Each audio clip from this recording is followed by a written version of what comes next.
right, you said your name is Ali? Yes, sir. All right, I told you I'll give you $10 for the interview. And then if you can prove the stuff I say wrong, I'll give you $100. Fair enough? Fair enough. All right, on a scale of 1 to 10, how open-minded would you say you are?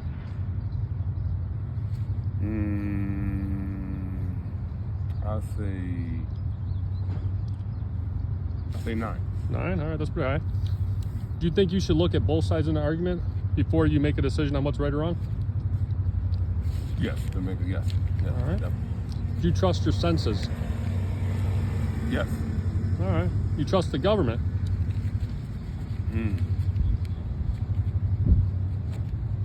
I trust it I trust it if it is not against people that have disagreements with the government. I mean, like, most describe it better. I agree with government as long as the government, as long as it's open for discussion about certain situations within communities of color, really. All right, fair enough. Do you think the majority is always right? No. All right. Do you have a belief on how everything came to be? Do you believe in creationism? Do you believe in the Big Bang, or do you just not have any type of belief on it? I have a belief in greatness. You believe like in higher power or something? Yes. All right. What's your definition of science? Science could be anything. Like, then it could be the dirt, atoms,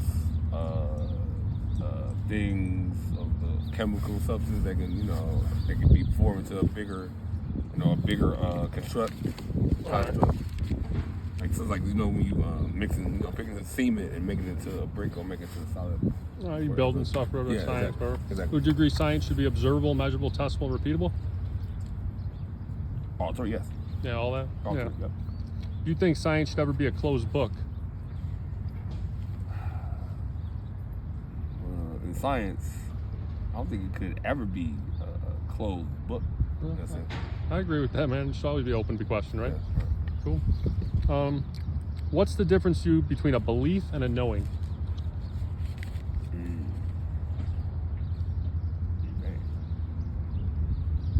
I mean, to me, I feel like it could be both.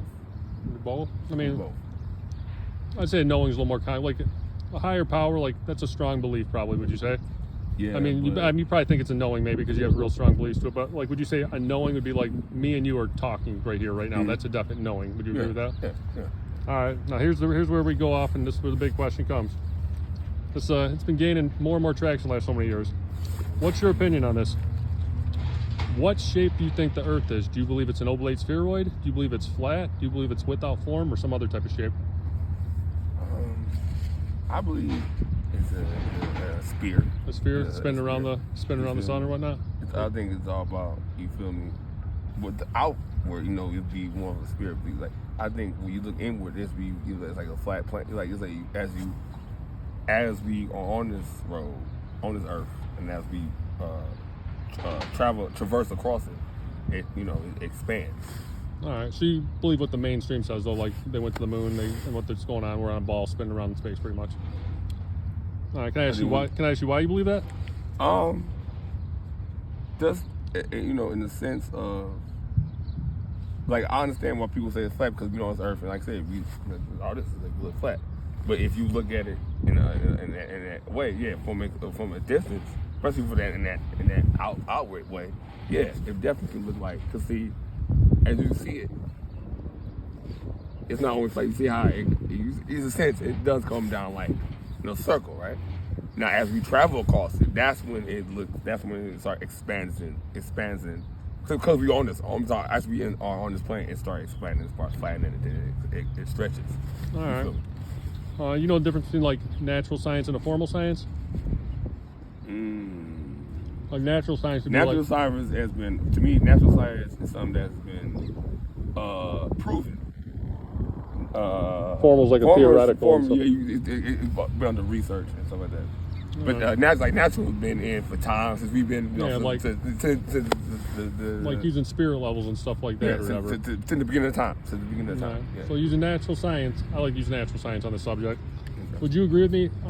Water will take the shape of its container 1,000,000% of the time. In your reality, at least. Mhm. All right, the Earth's covered in over 72% water. How could it be a sphere then? Well, you know, you believe in gravity and gravity rotation. I believe they can measure things fall at a certain speed, 9.83 meters per second squared. But just because things fall at that rate, I don't believe that proves the shape of anything. It just means they can measure things that fall at a certain speed. I mean, like you see that, right? You see from I ain't been up there and seen it. Have you ever actually been to space and seen it? That's true. But as the same thing, if it was flat, like I didn't say. I mean, there's mountains. Flat's a loaded term. There's mountains and stuff like that. But like a stationary level realm, possibly. Have you ever seen the movie The Matrix? yes, but have you seen the movie Thor? Thor. It's been a minute since I've seen it. Okay, so have you seen Asgard?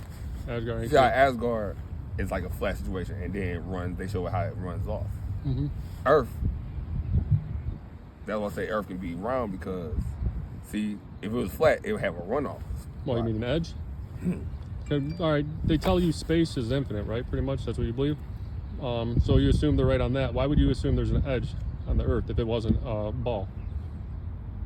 Well, you gotta understand, you say it's not, because as we move, like I said, if you travel across, it's no fall off point.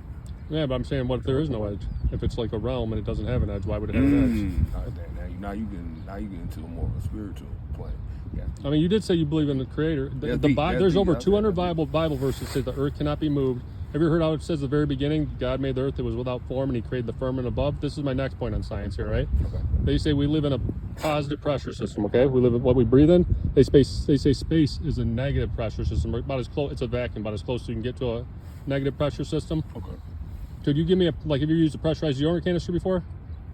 Yes. Yeah. Yes. It's known in science application that you need a solid barrier to keep pressure like that. So when I go to science, it tells me it's physically impossible for our atmosphere to stay adjacent to the vacuum of space with no solid barrier. Could you give me a practical example of two opposing pressure systems existing side by side without a solid barrier? That's the $100 question right there. I know that's got to be the $100 question. Ooh, that's a good one. No, I mean I ain't got anyone to answer this one yet. So right now, Yeah, that's definitely. I can tell that's $100. That's definitely $100 question. That's definitely $100 question. That's yeah. But on the Earth tip, yeah, I never thought of it on a spiritual plane. do you know what the star Polaris is? Mm. It's the North Star. It's right above us. What I like to call like a realm or whatever. It's Okay. right above the North Pole. It kind of vibrates back and forth, and every star does perfect geocentric circles around it. Okay. So here's it is. If you get the $100, you can prove me wrong on this. How would you be able to disprove that everything's spinning around us, causing the Coriolis effect in each hemisphere? The moon pushes the tides. The sun contracts the tides. They say if you shoot a bullet west when the sun's there, it's going to dip down. I say it's based off a false axiom, though. So if you shoot a bullet west at nighttime when the moon there, it's going to bounce up. You know what the difference between the eclipses? Yeah. A solar eclipse is when the moon goes in front of the sun. And then a lunar eclipse from the mainstream tells us that it's the Earth's shadow cast on the moon when it's nighttime.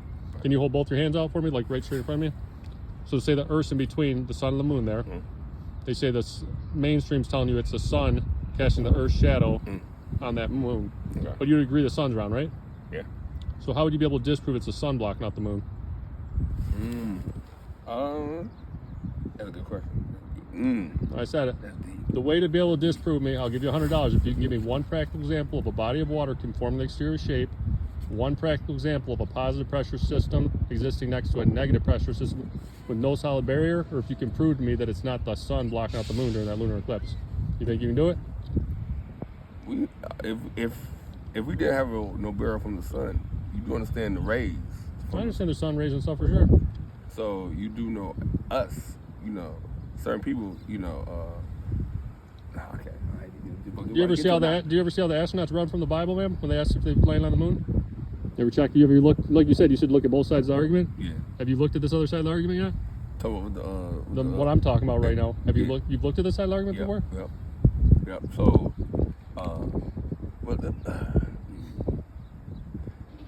that's deep. They were talking about NASA, and then now we're talking about and now with different. I ain't gonna say no names, but with different.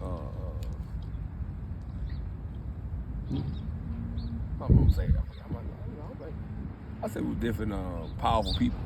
Oh yeah, you're dealing with powerful people that might want to keep us under Especially control with and different stuff. corporations getting into that realm. Mm-hmm. You ever seen the curvature of the Earth before? So what's that? The Earth's curvature? Mm. I'll tell you right now, you know who Neil deGrasse Tyson is? Yeah. He talks about there's a guy named Felix Baumgartner. He does something called a Red Bull high jump. I think it's like 127,000 feet up in there. That's like 25 miles in the air. Okay. He says that they use a fisheye lens on that. They say you can't see the curvature of that. Average airplane flies at like, I think 40,000. It's like 40,000 feet, 5 miles. You can't see it. I've seen it from that. I've been on an airplane. You can't see the curvature. You know who Richard Branson is? Yes, definitely. took people- He was the owner of Virgin. Yeah, Virgin, he's a billionaire. company. Yeah, He took that. people up like 63 miles in the air. Neil deGrasse Tyson also said you cannot see the curvature from 63 miles in the air. So no one, unless you've been to space, has seen the Earth's curvature. Mm. So basically, it's all we're having faith in whatever they're telling us. That's true. That's deep. So, That's definitely deep. all right, man. Well, you don't think you probably prove me wrong on this stuff? Unless you fly up to space right now. Yeah. Well, exactly. That got to be put under review. All right, fair enough. Thank you for that, man. Thank you, man.